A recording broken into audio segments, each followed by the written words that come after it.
Hey folks, in this video I'm going to do things a little bit different than in my other videos. So in this video I'm jumping straight to the picking at first, and if you're observant you will notice a few things which I'm going to explain later.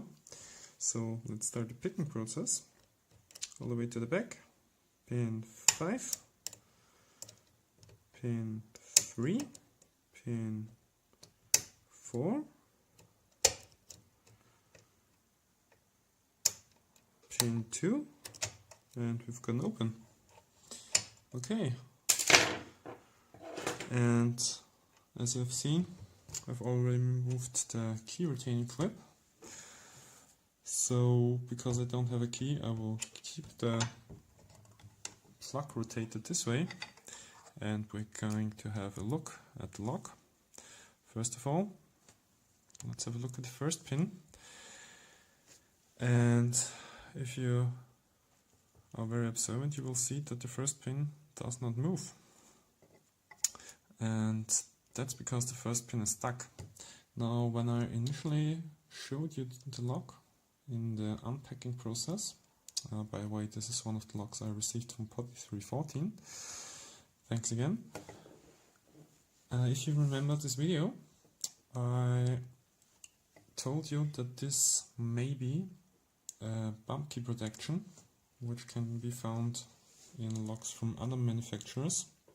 In German it's called an Ansatzstift, which is a pin, a special pin that's just very short and does only reach a tiny amount into the plug. So in fact it's a special driver pin, not a key pin, and the key pin just rests on this pin, and what it does is that the key pin only sticks up a little bit into the keyway, which means that if you have a bump key, the bump key won't reach this key pin. Now this leads also to this pin to be set very low every time, but anyway it's an additional protection against bump keys.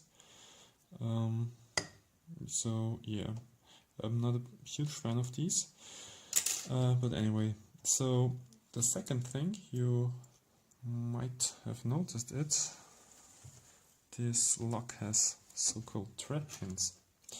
Now what are thread pins?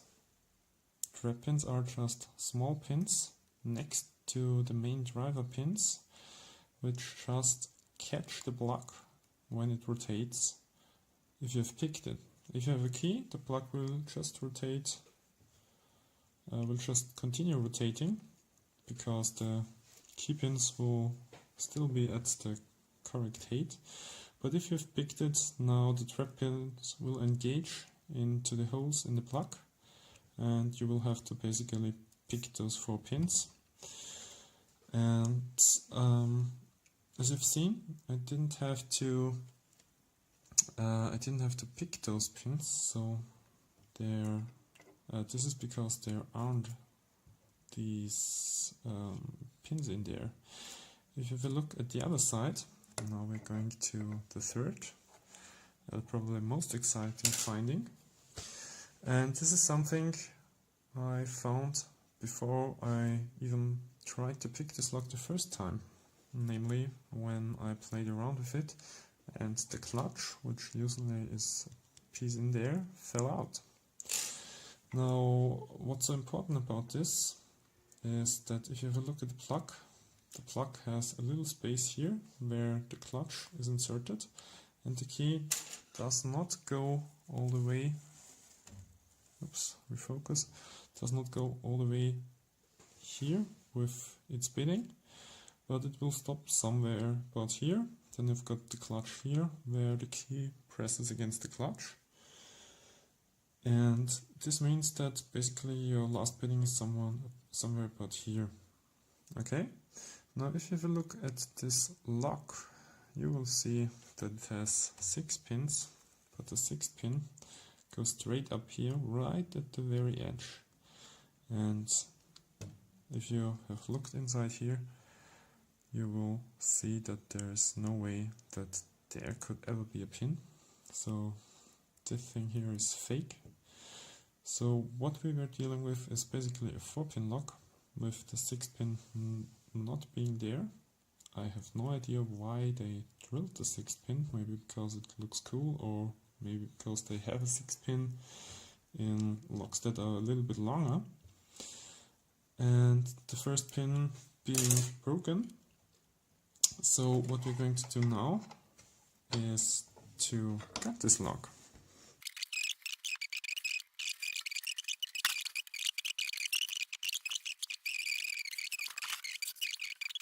Pin 1 is a pin that we can't remove because if you have a look here, apparently there are some springs stuck in there.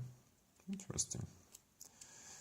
So let's just use a little bit of force, which is never a good idea with locks. Try to shove this thing out. Okay. And I think we just succeeded. This is the broken spring. And this is now pin 1. As I've already told you, it's just standard pins on the key side, and now we can have a look at this plug again.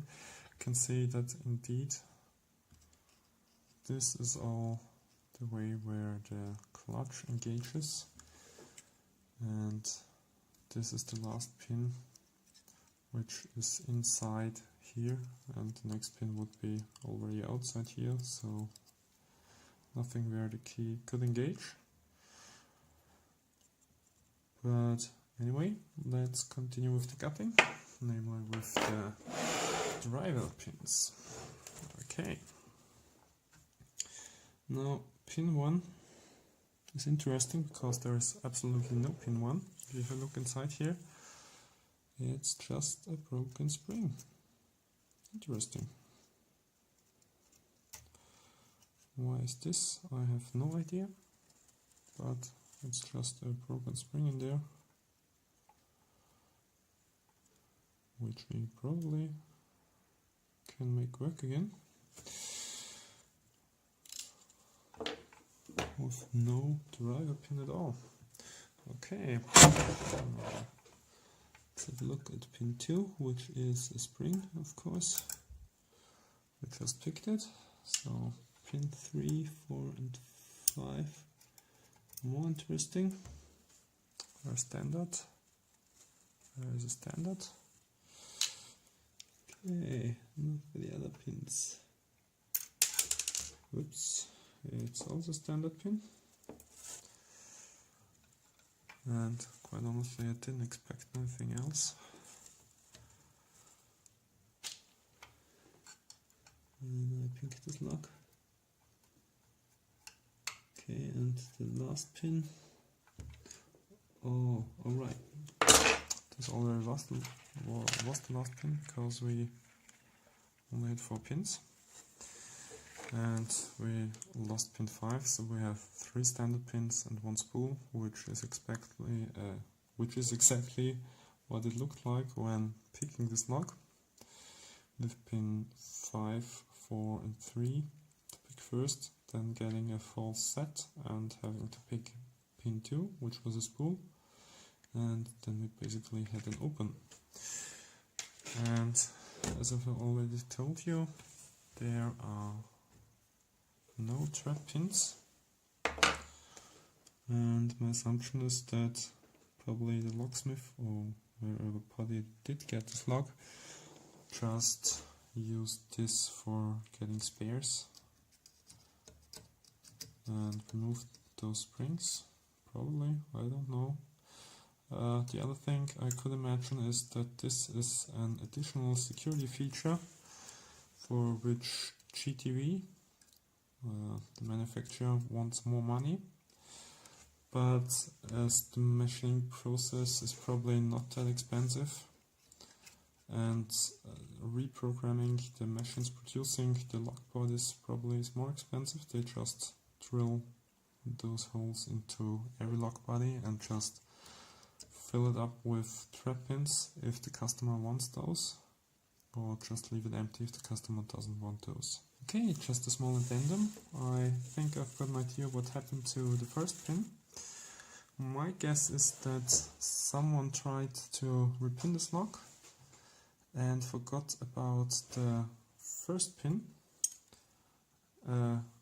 namely the first key pin, because what I found is that the thing that I thought is a key pin, which was stuck in there, is in fact a driver pin, because as you can see it does not have a rounded top, so this is a driver pin. Now my guess is that the person who pinned this just forgot to insert the key pin, and what happened was that the spring pressed the thing up there, and when the person turned the key it just sheared off the spring, and then the thing got stuck here, and then the person removed the key and this thing was still stuck there, and the pin had a lucky enough pinning to get out here. That's my guess, I don't know. And that's probably the reason why this driver pin here was trapped up inside of here. Very interesting. Okay, now for real, see you and have fun.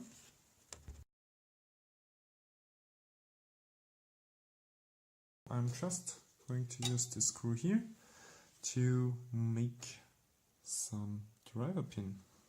Hold on.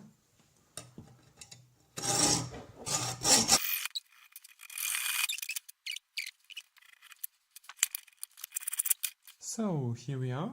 I've made 2 of those screw pins. 1, 2. And the thing is now, what I never understood is why would we make some serrations in there when we don't actually serrate our key pins? Because our driver pins won't grab up there. So I am trying to make a serrated pin out of a standard pin with this thing here. So hold on.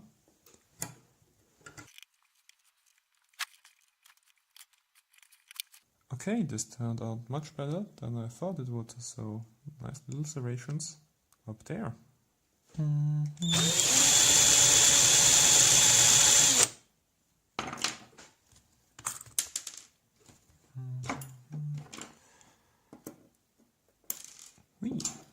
Okay, now what I did was I used a file to file a key pin. Well, I guess that worked out pretty well, and if you didn't get it until now, the motto for this lock is, well, let's screw it. So I'm done, everything is pretty much screwed up, the pins look pretty much screwed up, the plug is screwed or serrated, I even managed to screw the spool. So that's the pinning I'm going to insert into the lock, and I think I've got a good heat difference between the 4th and the 5th pin for additional difficulty. So, well, let's see how this works out. And Viktor, if you're up for a challenge, I would give this lock to you if it's any good. So, see you!